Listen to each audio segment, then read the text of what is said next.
आदाब अर्ज़ है। रिपोर्टर्स 21 और करंट अफेयर विद बिलाल नई खोज के मुश्तरका प्लेटफॉर्म से मैं हूं फारूक समी और मेरे साथ हैं बिलाल अहमद। और हम आज डिस्कस करेंगे बड़ी खबरों पर शहरी सिंध से मुताल्लिक़, क्योंकि एक तो इलेक्शन जो हैं वो ना उगले बन हैं ना निकले बन हैं। किसी को नहीं मालूम कि ये इलेक्शन होंगे या नहीं होंगे और इस हवाले से शहर में माहौल भी नहीं बन सका है।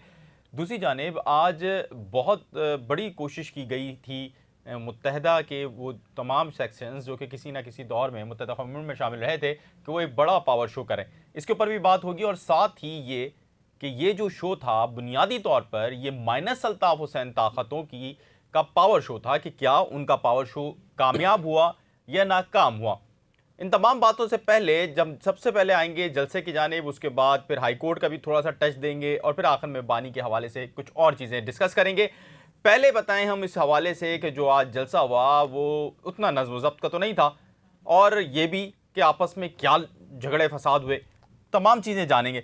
बिलाल, क्या हुआ, ये क्या लड़ रहे थे आपस में? ये आपकी बात से ना कि हाई कोर्ट का भी टच देंगे, वो इमरान खान वाला ना इस्लामी टच वाला सीन आप नहीं, हाई कोर्ट का टच जरूरी है ना। एग्जैक्टली मुझे वो बिल्कुल याद आ गया कि खान साहब इस्लामी नहीं, टच वो ऐसे बुनियादी तौर पे जो जिस तरह पीछे से बोला था ना, नहीं एक बात, बुनियादी तौर पे जिस तरह पीछे से बोला था ना कि इस्लामी टच दें, इसी तरह पीछे से कोई चीज़ हो सकती है।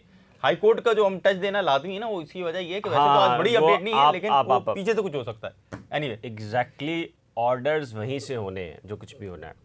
मैं आपको थोड़ी सी बता देता हूँ। पहले जलसे के ऊपर बात, जलसे पे तो बताया ना क्या जलसे अच्छा जी, जूतियों में दाल बटी। अच्छा, जलसा इसकी इंतज़ामी तौर के ऊपर स्टेज और सिक्योरिटी और सारे मामला थे MQM पाकिस्तान के पास। अच्छा, ये 2 दिन से ही चल रहा था कि MQM और PSP अपने झंडे लेके जाए या नहीं लेके जाए, या पाकिस्तान का झंडा लेके जाए या एक एक अलामती तौर पे झंडा लेके जाया जाए। फिर ये तय हुआ कि नहीं जी, जिसकी जो ताकत है, क़ुव्वत है, वो अपनी क़ुव्वत के साथ आए और अपने निशान के साथ आए और बस। अच्छा, अब यहाँ मामला ये है कि अगर मैं बिल्कुल फेयर बात करूँ, जलसा गाह जितना बड़ा था, इलेक्शन मुलतवी कराने के लिए मेरी इत्तलात के मुताबिक कहा गया था कि आपको पावर शो करना है, आपको क़ुव्वत का मुजाहरा करना पड़ेगा।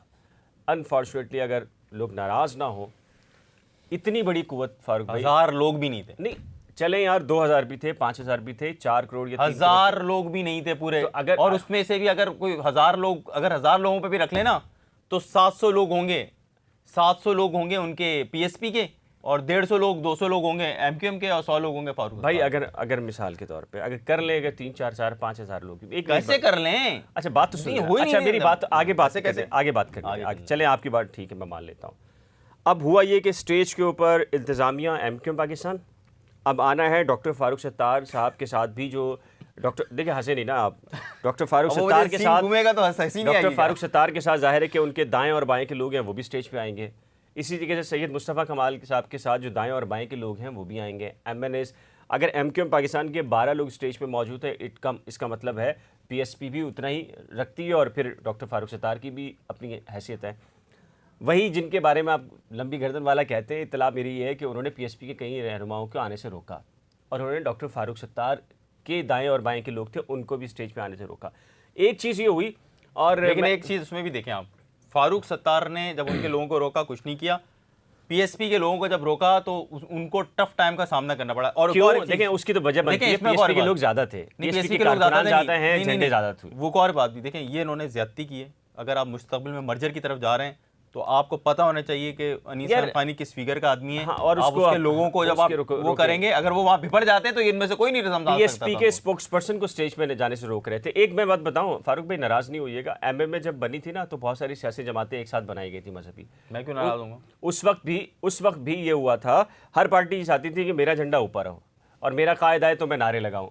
अब डॉक्टर बात चल रही है डॉक्टर फारूक सत्तार के खिताब की, और PSP जो है वो नारे लगा रही है अपने, ठीक इसी तरीके से। ये कोई मिसाल नहीं है, इसकी वजह मैं बताऊं।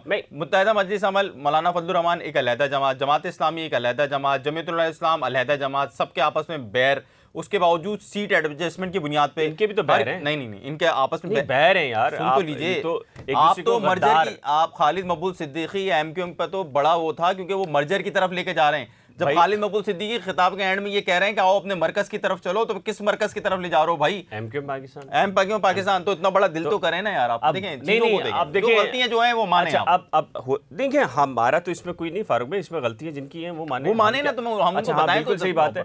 अच्छा, अब मसला ये है कि देखें, हुआ ये ऑडियंस मैं आपको बता देता हूँ, मीडिया पर आप खबरें देख लेंगे लेकिन स्टेज पे किसको चढ़ने से रोका, किसको उतरने से रोका, ये आपको कहीं से पता नहीं चलेगा। तो इसलिए हम आपको ये सारी चीज़ें बता रहे हैं।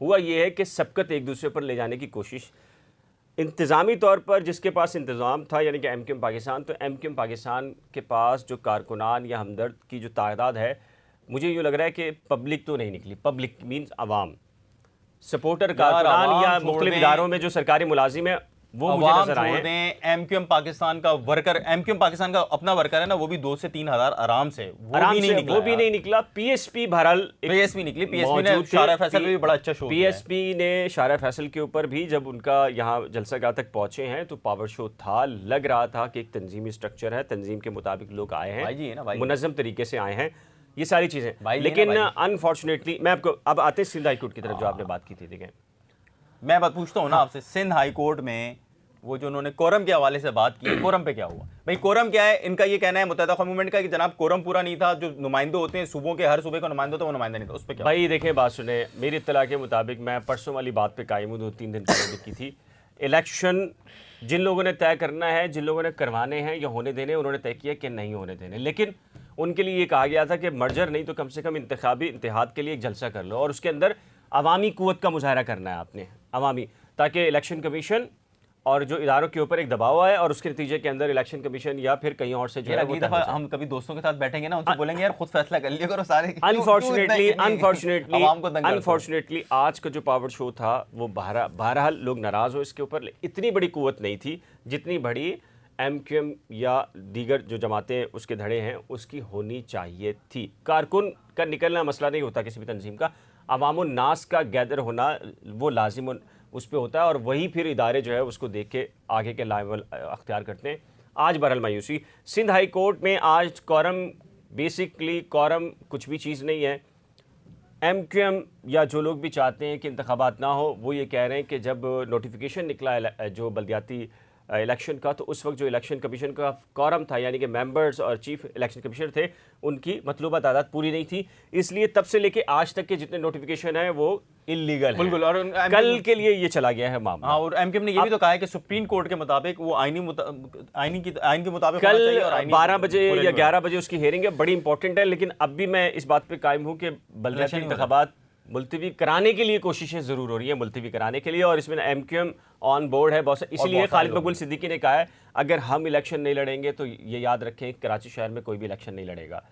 बहरहाल एक बात की है, प्रोग्राम को अपने हम ख़त्म करते हैं इस व्लॉग को। इसके साथ हमने गुज़िश्ता रोज़ ये बात की थी कि जो मुत्तहिदा कौमी मूवमेंट प्लस का ये जो है यानी बहादुराबाद प्लस का ये जो जलसा होगा, बुनियादी तौर पर ये बानी मुत्तहिदा अल्ताफ़ हुसैन साहब की जो एमक्यूएम है, जो किसको हम एमक्यूएम ओरिजिनल कहते हैं, उस एमक्यूएम ओरिजिनल के लिए एक तस्वीर होगी कि उसका चैप्टर यहाँ क्लोज हुआ या नहीं हुआ। लेकिन अगर आज के जलसे पे बात करें और पीएसपी की बात करें तो कुछ उन्होंने काबिल जिक्र कारकर्दगी दिखाई, और याद रहे ये वही पीएसपी है जो कि एमक्यूएम की जब पावर थी उस वक्त अलहदा हुई थी, उस वक्त ये पार्टी बनी थी, वो तो फिर एक्टिव नजर आई। लेकिन वो एमक्यूएम जिसको कहा जाता है कि वो बानी मुत्तहिदा अल्ताफ हुसैन की बाक़ियात को लेकर चल रही है, यानी उनके झंडे को लेकर चल रही है, उनके पतंग के निशान को लेकर चल रही है, वो मुकम्मल तौर पर फेल हो गई। और क़यादत, लीडरशिप और लोगों को लेकर चलने की जो चीज़ें थी वो भी हमें स्टेज पर देखने को नहीं मिली। हमने कीन ऑब्जर्वर के तौर पे वहाँ पर मौजूद रहे और उन चीज़ों को देखा और हमें नज़र आया कि बहुत सारी चीज़ें ऐसी हैं जिसके हवाले से बहादुराबाद को दिल को शादा करने होंगे अगर उन्होंने ये मर्जर भी करना है। तो लिहाजा जो बानी मुत्तहिदा अल्ताफ हुसैन के वफा परस्त हैं या वो लोग हैं जो कि उनको पसंद कर रहे हैं या सपोर्ट कर रहे हैं, उनके लिए आज अच्छी खबर ये है कि वो पावर शो नाकाम हो गया। और ये पावर शो जैसे कि बिलाल अहमद ने बताया वो बहुत सारी जगहों पर मॉनिटर हो रहा था, नोट डाउन हो रहा था, तादाद लिखी जा रही थी और वो तादाद आगे अब तक जा भी चुकी है। हमें इजाज़त दीजिए, और अगर अभी तक आपने हमारा चैनल सब्सक्राइब नहीं किया है तो रिपोर्टर्स 21 नई खोज और करंट अफेयर विद बिलाल को फौरी तौर पर सब्सक्राइब कर लीजिए, हमारी वीडियोस को लाइक कीजिए, शेयर कीजिए, क्योंकि हम बड़े हौसले के साथ आपको सच बताते हैं। बहुत शुक्रिया। खुदा हाफिज़।